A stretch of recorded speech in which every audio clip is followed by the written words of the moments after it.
ஸ்ரீ காளிமாதா ஜோதிடம் உலக புகழ்பெற்ற ஜோதிடர் பண்டித் மகாராஜா. காதல், கல்யாணம், உத்தியோகம், வியாபாரம், கல்வி, குழந்தை பாக்கியம் மற்றும் மந்திர சூனிய பிரச்சனைகளுக்கு நிரந்தர தீர்வு. வணக்கம்.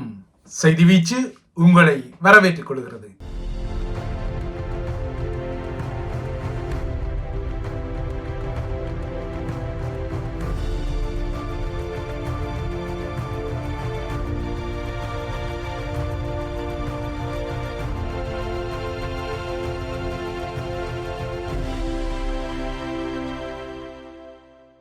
இன்றைய செய்தி வீச்சில் முதலில் இலங்கை நிலவரங்கள் காத்திருக்கின்றன. அதன் பின்னர் உலக நிலவரங்கள் காத்திருக்கின்றன. குறிப்பாக இந்தியாவில் போராட்டங்கள் வெடித்துள்ள நிலையில் எதிர்க்கட்சி தலைவர் ராகுல் காந்தி தாக்கப்பட்டுள்ளதாக கூறப்படும் நிலையில் இந்த விடயங்களும் காத்திருக்கின்றன. முதலில் இலங்கை தீவு பக்கம் பார்வை திருப்பலாம். இலங்கையில் தமிழ் மக்கள் மீதான பெரும் படுகொலைகளுக்கு சாட்சியாக உள்ள செம்மணி மனித புதைகுழி இலங்கை தீவின் மிகப்பெரிய மனித புதைகுழியாகவும் திகிலூட்டும் ஒரு புதைகுழியாகவும் மாறிய நிலையில் இன்று அந்த மனித புதைகுழியை ஐரோப்பிய ஒன்றியத்தின் ராஜதந்திரிகளின் குழு ஒன்று பார்வையிட்டு சென்றுள்ளது. செம்மணி புதைகுழிக்கு சர்வதேச விசாரணை கோரி வலிந்து காணாமலாக்கப்பட்டோரின் உறவுகள் இன்று காலை செம்மணி வளைவு பகுதியில் ஒரு கவன ஈர்ப்பு போராட்டத்தை முன்னெடுத்த நிலையில் இந்த போராட்டத்தையும் திகில் நிறைந்த ஆதாரங்களை கொண்ட செம்மணி புதைகுழியையும் ஐரோப்பிய ஒன்றிய குழு பார்வையிட்டிருக்கின்றது. நேற்று யாழ்ப்பாணத்துக்கு சென்ற ஐரோப்பிய ஒன்றிய குழு வடமாகாண ஆளுநரை சந்தித்து பேசியிருந்தது. வடமாகாணத்தின் சமகால நிலவரங்களை நேரில் ஆய்வு செய்வதே தமது யாழ்ப்பாண பயணத்தின் பிரதான நோக்கம் என தெரிவித்த மேற்படி குழு அரசு தலைவரின் பிரதிநிதி என்ற வகையில் ஆளுநருடன் சில விவரங்களை கேட்டு பெற்றிருந்தது. இதேபோல அரசு தலைவரின் பிரதிநிதி என்ற வகையில் முன்னே அரசாங்கங்களை விட தற்போதைய அனுர அரசாங்கம் வடக்குக்கு அதிகம் செய்வதான செய்தி உட்பட்ட சில விடயங்களை ஆளுநரும் இந்த தூதுக்குழுவிடம் பகிர்ந்திருக்கின்றார். இந்தியாவின் உதவியுடன் காங்கேசன்துறை துறைமுக அபிவிருத்தி திட்டம், பலாலி விமான நிலைய விரிவாக்கம், வடக்கில் 3 புதிய முதலீட்டு வலயங்கள் உருவாக்கப்படுவது போன்ற விடயங்கள் ஆளுநரால் ஐரோப்பிய ஒன்றிய குழுவுக்கு கூறப்பட்டுள்ளது. இந்த சந்திப்பின் போது வடக்கில் உள்ள முதலீட்டு வாய்ப்புகள் குறித்தும் மாகாண சபை தேர்தல்கள் குறித்தும் ஐரோப்பிய ஒன்றிய குழு கவனம் செலுத்திய நிலையில் அதன் பின்னர் தான் மறக்காமல் அந்த குழு செம்மணி புதைகுழி குறித்தும் ஆளுநரிடம் கேட்டறிந்த பின்னர் இன்று காலை நேரடியாகவே அந்த பகுதிக்கு சென்று பார்வையிட்டிருக்கின்றது.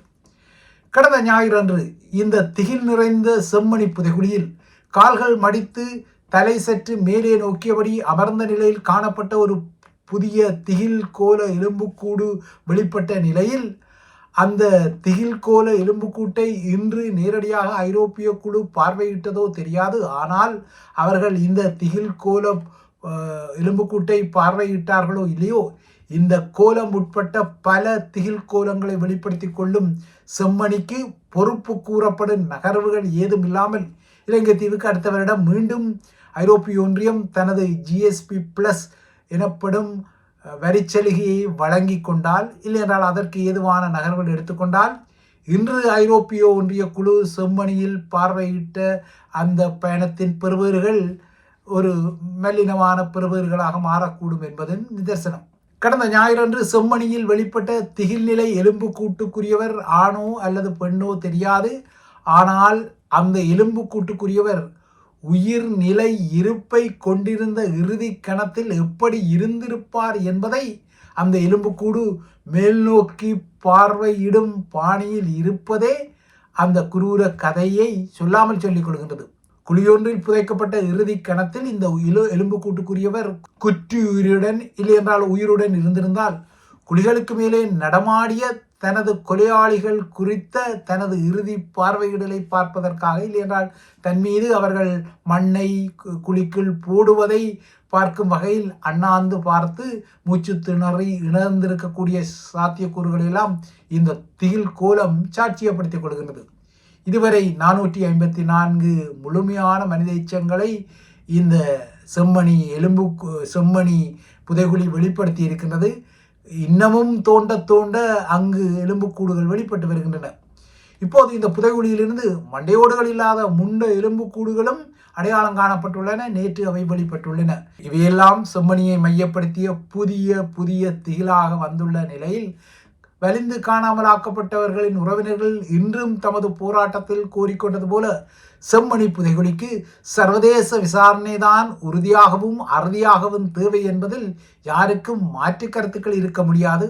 ஆனால் கொழும்பு அதிகார மையத்துக்கு, அதாவது ஸ்ரீலங்கா அரசாங்கத்திற்கு இந்த விடயத்தில் மாற்று கருத்து உண்டு என்பதைத்தான் அந்த அரசாங்கங்கள் தொடர்ந்தும் செம்மணி புதைகுழிக்கு சர்வதேச விசாரணையை மறுதளிக்கும் போக்குகள் வெளிப்படுத்திக் கொள்கின்றன. ஆனால் சர்வதேச விசாரணையை மறுக்கும் இந்த தரப்புகளுக்கு இந்த புதைகுழியின் திகிலுக்கு பின்னால் உள்ள குரூர கதைகளை, இல்லையென்றால் அந்த குரூர கதைகளுடன் தொடர்புடைய பழைய முகங்களை பொறுப்பு கூற வைக்கும் வகையில் எந்த நகர்வுகளையும் செய்யும் திட்டங்களும் இல்லை. இந்த விடயங்கள் குறித்து மூச்சு விடும் திட்டங்கள் கூட அனுர அரசாங்கத்திடமும் இல்லை.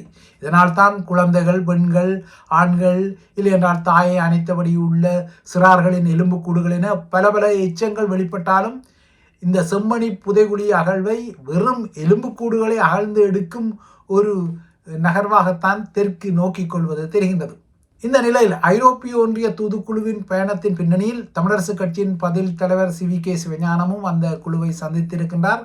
அவர் அப்போது ஒரு விடயத்தை கூறினார். செம்மணி மனித புதைகுழி தொடர்பில் தனியாக ஒரு ஆய்வை நடத்தி அந்த குழியில் புதைக்கப்பட்டவர்கள் எந்த காலத்தில் புதைக்கப்பட்டவர்கள் என்பதை கண்டறிந்து கொண்டால் இந்த மனித புதைகுழியில் மீட்கப்படும் எச்சங்களுக்குரியவர்கள் எந்த காலத்தில் படுகொலை செய்யப்பட்டார்கள், இல்லையென்றால் இந்த படுகொலைகளுடன் தொடர்புடையவர்களை அடையாளம் காண முடியும் என சொல்லிக் கொண்டாலும் இவ்வாறான கருத்துக்களை வலியுறுத்தும் அதே CVK தான் தனது கட்சியின் ஆட்சி அதிகாரத்துக்காக டீல் போட்ட டக்ளஸ் தேவானந்தாவின் EPDP மீதும் வடக்கில் மக்கள் வலிந்து காணாமலாக்கப்பட்ட சம்பவங்கள் தொடர்பான பலமான சுட்டு வீரர்கள் இருப்பதையும் சொல்லிக்கொள்ள வேண்டும்.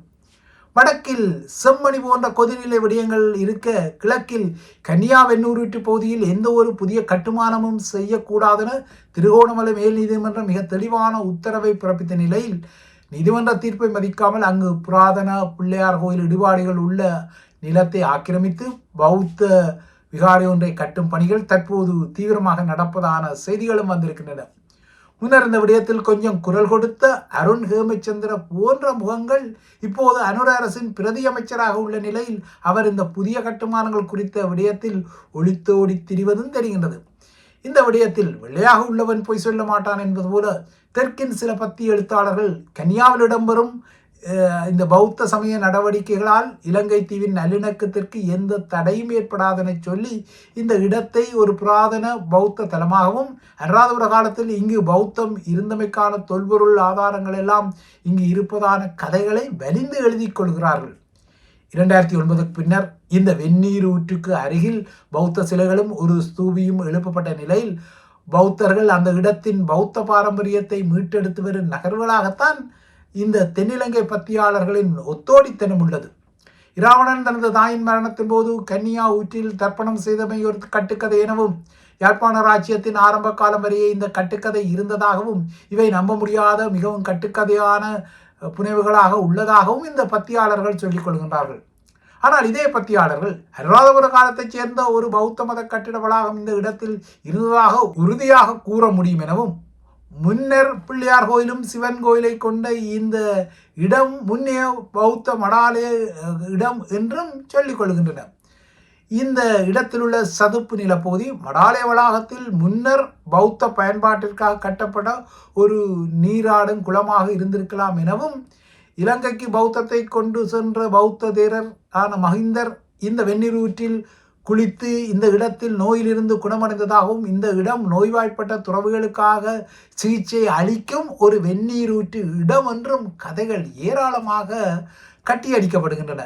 இந்த கட்டியடிப்பு கதைகளின் அடிப்படையில் பௌத்த தான பத்திரத்தில் கூறப்பட்ட விதிகளுக்கு இணங்க இந்த இடத்தில் பௌத்த நோக்கங்களுக்காக மேற்கொள்ளப்படும் செயற்பாடுகளை தடுப்பது சாத்தியமில்லை எனவும் அவை சட்டபூர்வமாக செல்லுபடியாகும் என எழுதி தள்ளும் இந்த பத்தியாளர்கள் கன்னியா வெந்நூரூற்று பகுதியில் எந்த ஒரு புதிய கட்டுமானமும் செய்ய முடியாதென திருகோணமலை மேல் நீதிமன்றம் மிக தெளிவான உத்தரவை பிறப்பித்த நிலையிலும் அந்த உத்தரவையும் மறுதளிப்பது தெரிகின்றது.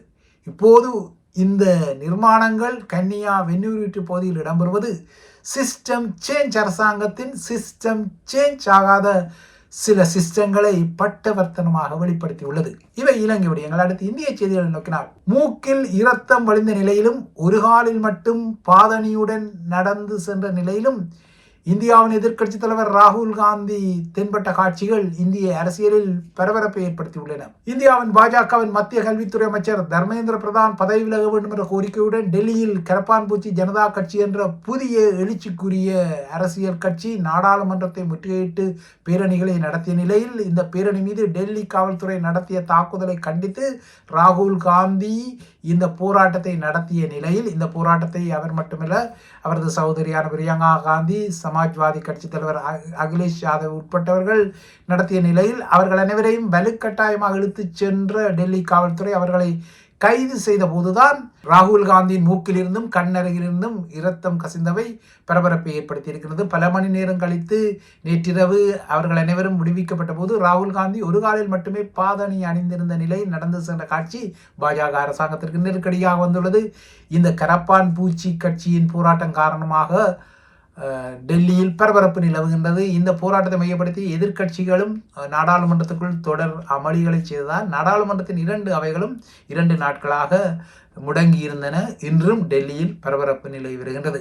அடுத்து மத்திய கிழக்கு நிலவரங்களை நோக்கிக் கொண்டால் ஈரானின் அணுசக்தி திட்டத்துடன் தொடர்புடையதாக கருதப்படும் பலப்படுத்தப்பட்ட பதுங்குகுழி தளமான பிகாக்ஸ் மலைப்பகுதியை அமெரிக்கா விரைவில் தாக்கக்கூடும் என அமெரிக்க அரசு தலைவர் டொனால்ட் ட்ரம்ப் எச்சரித்த நிலையில் ஈரானுடனான போருக்கு இதுவரை அமெரிக்கா $37.5 பில்லியன் செலவு செய்ததாக அமெரிக்க பாதுகாப்பு அமைச்சர் பீட் ஹெக்ஸெக் தெரிவித்திருக்கின்றார். ஈரானுக்கு எதிரான தொடர்ச்சியான 11வது இரவு தாக்குதல்கள் நேற்றிரவு நடத்தப்பட்ட நிலையில் பிகாக்ஸ் மலைப்பகுதியை அமெரிக்கா விரைவில் தாக்கக்கூடும் என்ற ட்ரம்பின் எச்சரிக்கை வந்திருக்கும் நிலையில் தனது அணுசக்தி தளங்கள் மீதான எந்த ஒரு தாக்குதலும் அந்த பகுதியில் போரை மிக கடுமையாக விரிவுபடுத்தும் என ஈரானும் பதில் எச்சரிக்கை விடுத்துள்ளது.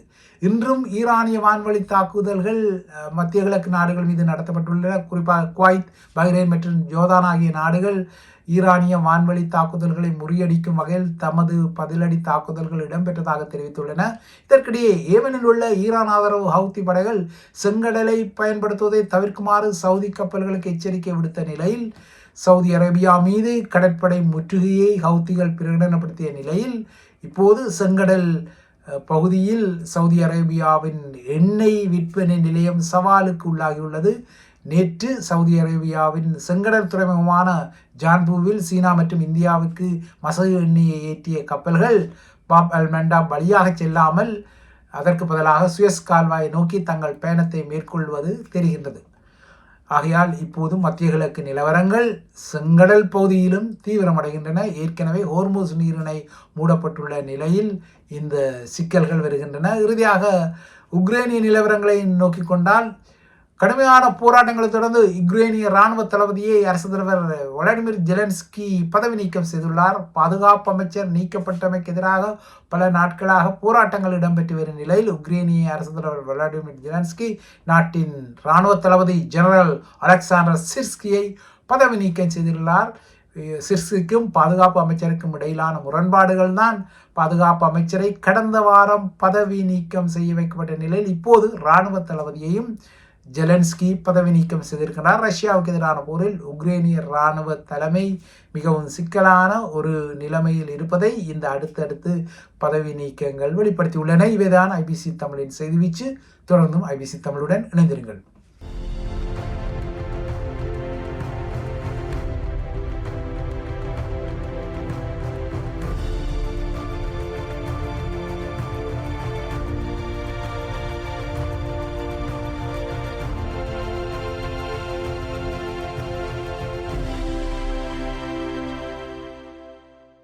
ஸ்ரீ காளிமாதா ஜோதிடம் உலக புகழ்பெற்ற ஜோதிடர் பண்டித் மகாராஜா. காதல், கல்யாணம், உத்தியோகம், வியாபாரம், கல்வி, குழந்தை பாக்கியம் மற்றும் மந்திர சூனிய பிரச்சனைகளுக்கு நிரந்தர தீர்வு.